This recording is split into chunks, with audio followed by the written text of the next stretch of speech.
नवंबर बरोज जुमेरात Indira park धरना चौक पर Muslim United federation की जानिब से एक अहम कुल जमाती इजलास रखा गया था और इस इजलास का अहम 3 मौज़ूआत थे कि जो शहर में ड्रग कल्चर फैल रहा है उसकी रोकथाम के लिए क्या करना चाहिए और फिर जो ना सूदखोरी हर घर में फैल रही है उसके खिलाफ था, जो मर्डर कल्चर फैल रहा है उसके खिलाफ था।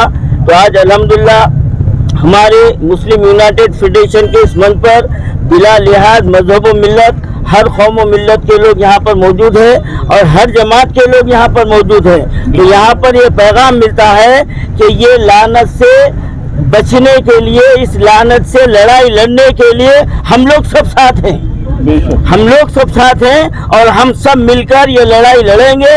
हमारे शहर से, हमारे तेलंगाना से ये ड्रग जो फैलाया जा रहा है उसके खिलाफ हमारी ये ड्रग कल्चर ख़त्म होने तक हम ये लड़ाई जारी रखेंगे। मर्डर कल्चर ख़त्म होने तक हम ये लड़ाई जारी रखेंगे और सूदखोरी ख़त्म होने तक हम ये लड़ाई जारी रखेंगे। आज हम इस इजलास से हुकूमत तेलंगाना से ये मुतालबा करते हैं कि वो हमारे शहर में, तेलंगाना में जो ड्रग फैल रहा है उसको फौरी रोका जाए। ये हमारा मुतालबा है। तमाम जमातों का मुत्तफ़िक़ा ये फैसला है कि हुकूमत तेलंगाना उसको रोका जाए। होम मिनिस्टर साहब से मुतालबा है कि होम डिपार्टमेंट आपके हाथ में है, आप इसको रोकिए वरना आप घर में जाके बैठिए, आपकी जरूरत नहीं है हमारे को।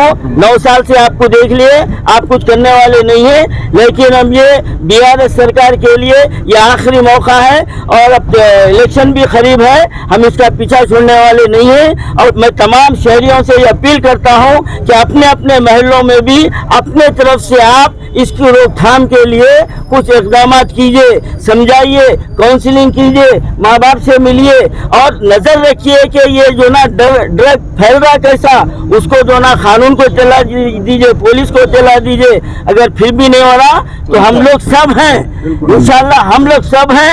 आप हमसे रुजू होइए और हम सब मिलके एक जो है ना इज्तिमाई तौर पर जो है ना हम हुकूमत को मजबूर करेंगे, हम सड़कों पर मार्च करेंगे, भूख हड़ताल करेंगे, जो भी हो सकता करेंगे, लेकिन इन 3 नासुओं का खात्मा जरूर करेंगे। मुस्लिम यूनाइटेड फेडरेशन द्वारा మౌలానా ఖైరుద్దీన్ సూఫీ గారు నిర్వహించిన ఈ హైదరాబాద్ మాత్రమే కాదు తెలంగాణలో రోజుకు పెరుగుతున్న డ్రగ్స్ సంస్కృతి, అదేవిధంగా మర్డర్ల సంస్కృతి, అదేవిధంగా మరి వడ్డీ రేట్ల సంస్కృతి, ఈ వడ్డీ రేట్ల వల్ల పేదలు పడుతున్న బాధల వీటికి వ్యతిరేకంగా మరి ఈరోజు తెలంగాణ ప్రభుత్వాన్ని నిద్ర లేపేందుకు ఈరోజు మరి ముస్లిం యునైటెడ్ ఫెడరేషన్ ఏర్పాటు చేసిన ఈ సదస్సులో బహుజన్ సమాజ్ పార్టీ అధ్యక్షుడిగా నేను పాల్గొన్నందుకు చాలా ఆనందంగా ఉంది. మరి మౌలానా ఖైరుద్దీన్ సూఫీ గారిని నేను హృదయపూర్వకంగా అభినందిస్తున్నాను. మరి రాబోయే రోజుల్లో మరి మరొక పంజాబ్ కాకూడదంటే, పంజాబ్లో ఈరోజు గ్రామాన కూడా డ్రగ్స్ అలవాటు యువత అంతా కూడా చాలా ఇబ్బందుల్లో ఉన్నారన్న విషయం తెలిసి ఆ పంజాబ్ ప్రభుత్వం కష్టాలు పడతా ఉన్నది. ఆ పరిస్థితి మళ్ళీ తెలంగాణకు రాకూడదు అంటే మరి తెలంగాణలో ఉండే యువతరం అంతా కూడా మరి వాళ్ళందరూ కూడా సురక్షితంగా ఉండాలంటే, వాళ్ళు చక్కగా చదువుకోవాలంటే, వాళ్ళ జీవితాలు బాగుపడాలంటే, వాళ్ళ కాళ్ళ మీద వాళ్ళు నిలబడాలంటే, వాళ్ళు ఆరోగ్యంగా ఉండాలంటే ఒక్కటే మార్గం, మనందరికీ కూడా చైతన్యం ఉండాలి. हर मस्जिद में, हर मोहल्ले में, हर टेंपल में, हर स्कूल में इसका बारे में बात होना चाहिए, इसका बारे में तकरीर होना चाहिए, तब भी लोगों के अंदर एक रियलाइजेशन आएगी। और सरकार यहाँ के हुकूमत को मैं ये डिमांड करता हूँ कि आज आप एक ऑर्डर दीजिए यहाँ के पुलिस वालों को, नया डिपार्टमेंट खोलिए ड्रग्स के खिलाफ, नए पुलिस वालों को एकदम जोरदार हुक्म दीजिए कि यहाँ पे आइंदा से ड्रग्स या मर्डर्स नहीं होना चाहिए और सूद के जितने भी इंटरेस्ट है वो भी खत्म होना करके इसके बारे में एक हुक्म दीजिए, तब पूरा खत्म हो जाएगा। लेकिन आज वो काम नहीं कर रहे। यहाँ के होम मिनिस्टर साहब जो है लापता है, उसका प्रेजेंस को हम कोई फील महसूस नहीं हो रहे। इसीलिए मैं फिर एक बार तेलंगाना गवर्नमेंट को डिमांड करता हूँ, దయచేసి మీరు హోం మంత్రిని మరి గద్దె దించండి, లేకపోతే ఆయనకు ఫోన్ చేసిన తర్వాత కూడా ప్రాణాలు రక్షించబడడం లేదు. ఆయనకు తెలిసి కూడా ఆయన కళ్ళ కిందనే ఇన్ని మర్డర్లు జరుగుతూ ఉన్నాయి, మర్డర్ల మీద మర్డర్లు జరుగుతూ ఉన్నాయి, మర్డర్ల కోసం మర్డర్లు జరుగుతూ ఉన్నాయి. ఈ పరిస్థితి తెలంగాణలో ఉన్నది. ఈ సంస్కృతి మంచిది కాదు. ముఖ్యమంత్రి గారు, మీరు అర్జెంటుగా మీ ప్రగతి భవన్ నుంచి బయటకు వచ్చి ఈ రోజు మరి తెలంగాణ ప్రజలకు ఒక సందేశం ఇవ్వండి. ఇప్పటి నుంచి డ్రగ్స్ లేని తెలంగాణగా మారుస్తాం. బంగారు తెలంగాణ మాకు అవసరం లేదు, మాకు డ్రగ్స్ లేని తెలంగాణ కావాలి. అదేవిధంగా మర్డర్లు లేని తెలంగాణ కావాలి. మాకు ఈ వడ్డీ రేట్లు లేని తెలంగాణ కావాలి. తెలంగాణలో అందరూ ఆరోగ్యంగా ఉండే తెలంగాణ కావాలి. ఎవరి కాళ్ళ మీద వాళ్ళు స్వతంత్రంగా నిలబడే తెలంగాణ కావాలి. అమరవీరులు 1300 మంది అమరవీరులు కలలుగన్న తెలంగాణ కావాలి. అంతే తప్ప కొందరి చేతిలో బందీ అయ్యి చివరికి మీ పెద్దోళ్ళ పిల్లలే మరి డ్రగ్స్లో కూరుకుపోయే పరిస్థితి తెలంగాణకు రాకూడదని ఇవాళ గౌరవ ముఖ్యమంత్రి గారిని నేను డిమాండ్ చేస్తున్నా. మరొక్కసారి ముస్లిం यूनाइटेड फेडरेशन जो कदम उठाया वो कदम को फिर एक बार मौलाना खैरुद्दीन साहब को मैं मुबारक करते हुए मैं विदा लेता हूँ. Thank you very much. जय जो मुस्लिम यूनाइटेड फेडरेशन तरफुన ఏర్పాటు చేసినటువంటి ఏదైతే సమావేశం ఉందో ముఖ్యంగా హైదరాబాద్లో పెరుగుతున్నటువంటి డ్రగ్స్ కల్చర్ అయినప్పటికీ అదేవిధంగా మర్డర్స్ ఏదైతే చాలా ఈజీగా జరిగిపోతున్నాయో అలాగే ఏదైతే ఇంట్రెస్ట్ ఉందో ప్రజల్ని పట్టి పీడించేటటువంటి పైశాచికత్వం వడ్డీ ఏదైతే ఉందో ముందు కొనసాగుతుందో దీని వ్యతిరేకంగా ఈరోజు ముస్లిం యునైటెడ్ ఫెడరేషన్ ఆధ్వర్యంలో చాలా మంది గొప్ప గొప్ప పండితులు సామాజిక కార్యకర్తలు అదేవిధంగా ఆర్ఎస్ ప్రవీణ్ కుమార్ గారు అంజదుల్లా ఖాలిద్ గారు జమాత్ పెద్దలు వీరందరి సమక్షంలో ఈరోజు ఒక ప్రోగ్రాం ఏర్పాటు చేయడం జరిగింది. ముఖ్యంగా మనం చూస్తున్నాం హైదరాబాద్లో చాలా ఈజీగా మర్డర్ జరిగిపోతున్నాయి. అదేవిధంగా డ్రగ్స్ కల్చర్ ఏదైతే ఉందో మనం ఒక మాట చెప్తూ ఉంటాం, మొక్కై వ్రంగనిది మానవి వ్రంగుతుందా అని. ఏ విధంగానైతే ఇప్పుడు మొక్క దశలో ఉంది కాబట్టి వెంటనే దాన్ని తుంచేసేటటువంటి అవసరం ఎంతైనా ఉంది, లేదంటే పంజాబ్లో అదొక మ్రాను అయ్యేటటువంటి అవకాశాలు ఉంటాయి. అలాగే మిత్తి విషయంలో చూసినట్లయితే మన హైదరాబాద్లో ఒక ముస్లిం మహిళ ఒక్కసారి 1 లక్ష రూపాయల మిత్తి తీసుకొని 8 సంవత్సరాల వరకు ఆమె ఇంట్రెస్ట్ కడుతూనే ఉంది. అలాంటి పరిస్థితి మొన్న హైదరాబాద్లో ఒక మెరిడియన్ రెస్టారెంట్లో ఒక కప్పు ఎక్స్ట్రా పెరుగు కావాలంటే చంపేసినటువంటి వైనం మనం చూసాం.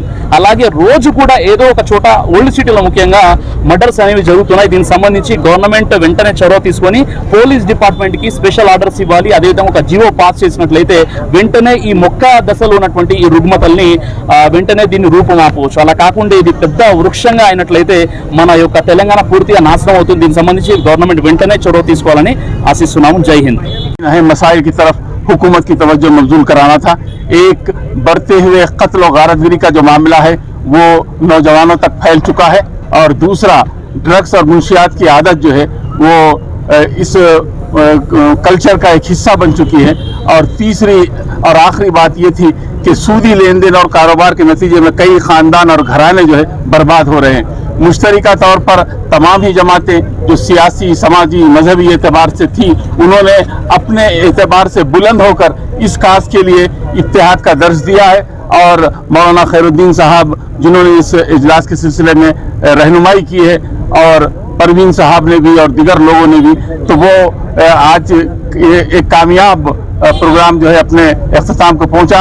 मैं movement for piece and justice Telangana की तरफ से इन तमाम हजरात का शुक्रिया अदा करता हूं और अब हुकूमत से मुतालबा करता हूं कि अगर आपने इस कल्चर को ख़त्म नहीं किया तो इंतखाबात करीब आ लगे हैं और आवाम आपसे एहतसाब करेगी. मैं आप हजरात से भी कहता हूं कि उठो वगरना हश्र नहीं होगा फिर कभी, दौड़ो ज़माना चाल क़यामत की चल गया. नहीं बल्कि 1 मिनट में अपनी बात को इंशाल्लाह मुकम्मल करूंगा. सबसे पहली बात तो है कि आज का ये मुस्लिम यूनाइटेड की तरफ से जो एक अहम इजलास रखा गया है ये आज का इंतहाई अहम तरीन मौजू है. मैं इस सिलसिले में यही कहूँगा कि माँ बाप वालिदैन सबसे पहले अपने बच्चों पर कंट्रोल करें, उनकी अच्छी तरबियत करें. यहाँ से शुरुआत होती है. उसके बाद हुकूमत से हमारा मुतालबा ये है कि अगर वाक़ईतन हुकूमत संजीदा होकर इन मौज़ूआत पर, मर्डर कल्चर पर और जो है ड्रग्स कल्चर पर और सूदी कारोबार के खिलाफ एक आवाज़ उठाए, एक जियो पास करे तो ये आज नहीं अभी ख़त्म हो सकता है. यही हम जो है हुकूमत से मुतालबा करते हैं.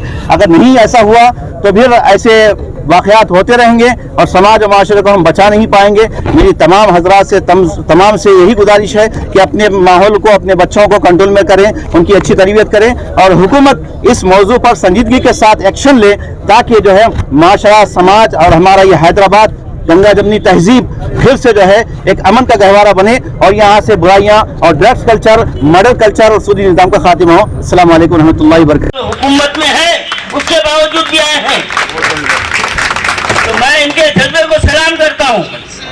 और ऐसे लीडर अगर हमारे पास तो यकीनन हम हुकूमतें जो ना अपने ख्यालात को बदलने के लिए जो ना मजबूर हो जाएंगी। मैं सिर्फ 2 मिनट के लिए हमारे बाखरी साहब से कहता हूँ, आपका आना ही हमारे लिए बहुत बड़ी बात है, लेकिन 1-2 जुमलों का पैगाम दे देंगे हमारे को। तो यानी ये एक जो ना अल्लाह की तरफ से या हिम्मत है और अपनी लड़की के मैयत को घर में रख कर आए हैं। अल्लाह आपको इसका अस्सलामु अलैकुम रहमतुल्लाहि व बरकातुहू।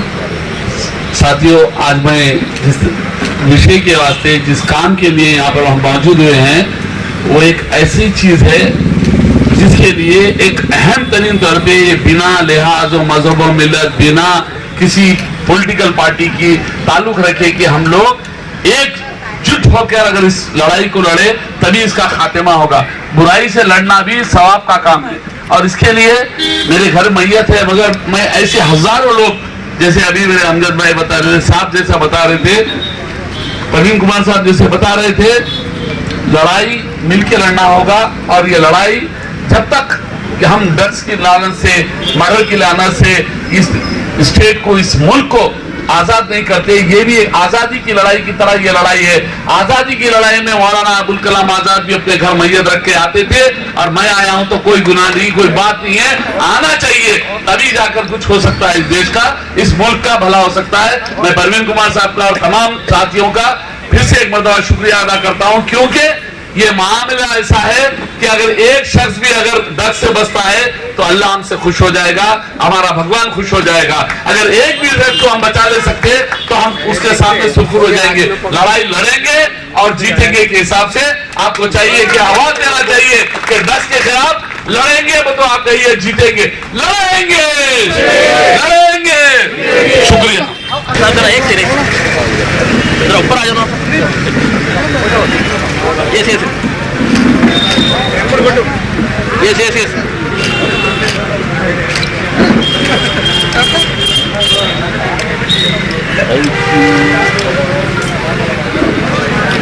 सीनियर ऑफिसर यहाँ बैठ के मौलाना खैरुद्दीन साहब और मिल्लत के जितने भी बुजुर्ग लोग हैं, बुजुर्ग स्कॉलर्स हैं, वो लोगों का बात और जितने भी राजनीतिक या सियासती के दलों से आया वो लोगों का भी बात भी अगर सुना होता बहुत अच्छा लगता, बहुत अच्छा होता। मित्रों, एक बार पंजाब के तरफ एक बार देखना। मुझे एक सीनियर पुलिस ऑफिसर ने मेरे से कहा कि भाई देखो, आज जो पंजाब में हो रहा है वो हैदराबाद में भी होने वाला है। ये सच है। पंजाब में 1925 से, पार्टीशन से पहले, जब ईस्ट पंजाब वेस्ट पंजाब होके डिवाइड होते थे, वो उसके बाद वो पाकिस्तान बन गए, ये हिंदुस्तान बन गए। उससे पहले 1925 से अभी तक ड्रग्स का मामला चल रहा है।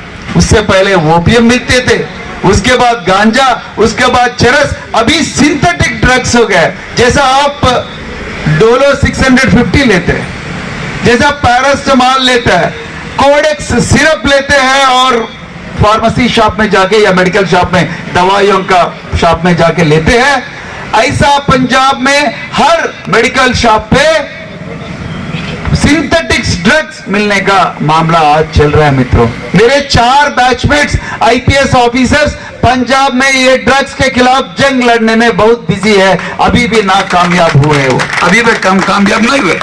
ये हैदराबाद नहीं तो आसिफ उमरी साहब ने ऐसे और बहुत सारे बुजुर्ग लोग, ब्रदर सिराज ने, कई लोग, मौलाना शफी ने, कई लोग, कई मौलाना आज अपना कदम उठाया, आवाज उठाया। ये ड्रग के शैतान के खिलाफ ये बहुत बहुत अहम चीज है। जोरदार तालियां बताइए ये लोगों को। मित्रों, ये क्योंकि पंजाब में आज कोई यूथ अपने माँ बाप के कंट्रोल में नहीं है। पंजाब इतना प्रॉस्परस स्टेट होती थी, पंजाब में ग्रीन रेवोल्यूशन स्टार्ट हो गई। बाकरा नंगल प्रोजेक्ट, जवाहरलाल नेहरू जब प्राइम मिनिस्टर हुआ, बाकरा नंगल प्रोजेक्ट का वो उद्घाटन हुआ। उसके बाद पूरा खेती हरी तो हरियाली हो गई, पूरा ग्रीन हो गए और इतना दौलत, 30 साल तक दौलत आई पंजाब में। वही पंजाब में आज गेहूं के अलावा, गेहूं के जगह में, चावल के जगह में आज चरस और गांजा की उत्पत्ति हो रही। इसको छोड़ के आज हेरोइन, ब्राउन शुगर और सिंथेटिक ड्रग्स आ गए और सिंथेटिक ड्रग्स लेके पूरे यूथ बिस्मिल्लाहिर्रहमानिर्रहीम।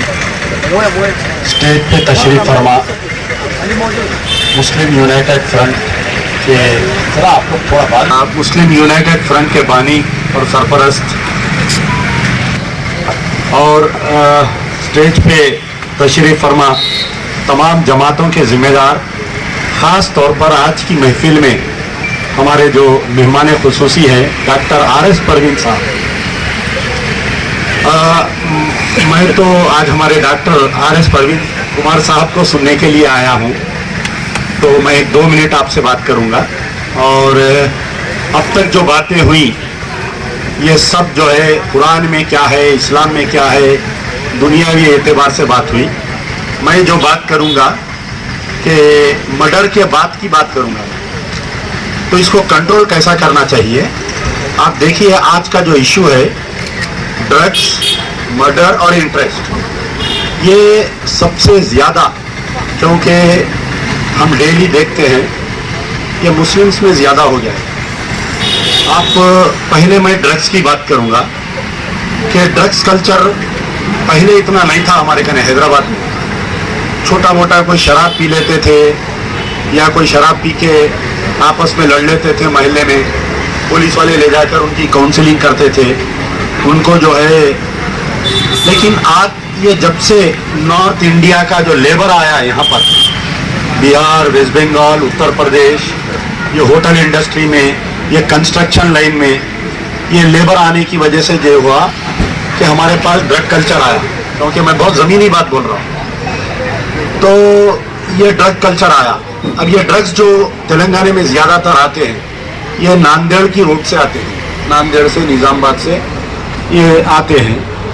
आज से कुछ दिन पहले एक तस्वीर मैं देखा था कि चीफ मिनिस्टर KCR साहब के कोई भांजे गुटखा खाने से उनको कैंसर हो गया था। चीफ मिनिस्टर साहब बहुत गुस्से में आए, नाराज हुए और पूरे ऑल DGs, IPS ऑफिसर्स को सबको बुलाकर बोले कि एरेडिकेट तेलंगाना फ्रॉम गुटखा। बहुत ज़बरदस्त काम हुआ, हम इसका इस्तेमाल करें। लेकिन इलेक्शन आया, फिर कुछ crore of rupees party fund चले गया और वो गुटखे के ऊपर सख्ती बंद हो गई। फिर उसके बाद में एक चबूतरा मिशन आया, या ना जाने क्या क्या मिशन आते रहे।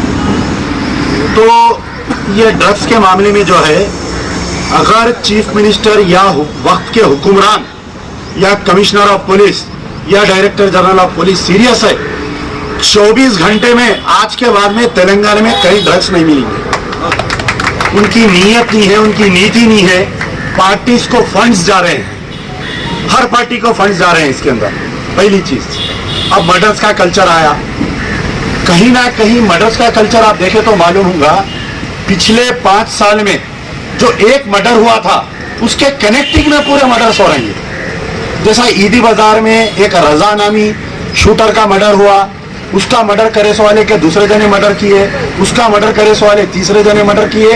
कल रात में जो हाफिज बाबा नगर में एक नौजवान बच्चे का मर्डर हुआ, वो भी किसी का कत्ल किया था। तो ये murder is connected to another murder, this murder is connected to another murder. अगर वो जो पहला मर्डर किया पुलिस वाले सख्ती करते, 90 दिन के अंदर चार्जशीट डालते, हम हुकूमत पे रोते, हम पुलिस वालों पे रोते, भाई पूरा मर्डर कल्चर आ गया, पुलिस वाले कुछ नहीं कर रही। भाई इंस्पेक्टर ऑफ पुलिस जो है हर गली गली तो मर्डर के पीछे नहीं फिरता। कल रात में C ब्लॉक में एक मर्डर हुआ रात को 12 बजे, पुलिस स्टेशन से 5 किलोमीटर दूर, 4 किलोमीटर दूर मर्डर हुआ। तो वहां पर जो मर्डर हुआ, रात का वीडियो देखिए, बाज़ाफ्ता बच्चे को घेर के भगा भगा के मारे, और मर्डर करने वाले पूरे 20 से 30 साल के अंदर है। जिसका कत्ल हो रहा उन्हें भी 20 से 30 साल है, कत्ल करने वाले भी 20 से 30 साल है, और कनेक्टिंग मर्डर है ये। ईदी बाजार के मर्डर में टोटल 11 मर्डर हो गए एक आदमी को रिवेंज करने। हाफिज बाबा नगर का जो मर्डर हुआ 9 मर्डर हो गए उसके अंदर, एक मर्डर के पीछे। तो ये मर्डर कल्चर अब पुलिस कैसा कंट्रोल करती, 90 डेज के अंदर चार्जशीट डालना, उनको बेल नहीं होने देना।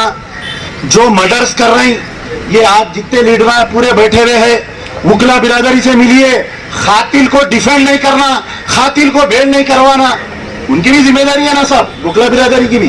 तो यहाँ पर जितने लोग हैं, आप सोल्यूशन बोल रहे थे, मैं आपका पॉइंट बोल दिया कि पुलिस वाले 90 डेज के अंदर चार्जशीट डालना, बेल नहीं होने देना, स्पीडी ट्रायल कराना, हर मर्डर का स्पीडी ट्रायल होना, हर मर्डर का स्पीडी ट्रायल होना, समाजी बायकाट होना, उनके घर में कोई बच्ची नहीं देना, उनके घर की कोई बच्ची को शादी नहीं करना, अगर यहां तक हो सके तो अगर उनके घर में कोई मर गया तो उनकी नमाज जनाजा नहीं पढ़ाना, उनके साथ ऐसी सख्ती करना चाहिए।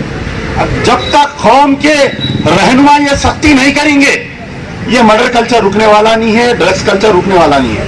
अब रही बात सूद की लानत, मेरे पास एक लेडी आई थी 3 दिन पहले, अम्मा बेटी, उनकी लड़की की शादी के लिए 1 लाख रुपए लोन लिए, महीने को 10,000 बन रहे थे 4 साल से, वो 1 लाख जैसे के वैसे है, अम्मा पैसे लिए 1 लाख, वही कोई लेडी, सूद जो है लेडीज में बहुत आम हो गया हमारे कहने ओल्ड सिटी में, अम्मा पैसे लिए, अम्मा जो है 8,000 रुपए बन रही 3 साल से, वो 1 लाख रुपए जैसे के वैसे है अभी तक।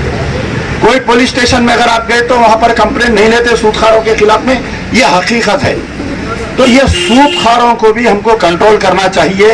ये 3 इश्यूज बहुत अहम थे। खैरुद्दीन सिद्दीकी साहब जो आज की मीटिंग बुलाए हैं, अल्लाह ताला उनको सेहत दे, अल्लाह ताला उनको हिम्मत दे। आज किस हालत में ये मीटिंग हो रही है ये मेरे को मालूम है। तो बहरहाल समाजी बायकाट करना चाहिए, जो ड्रग्स का कारोबार कर रहे हैं, जो मर्डर कर रहे हैं उनका समाजी बायकाट करना चाहिए, सूदखारों का समाजी बायकाट करना चाहिए।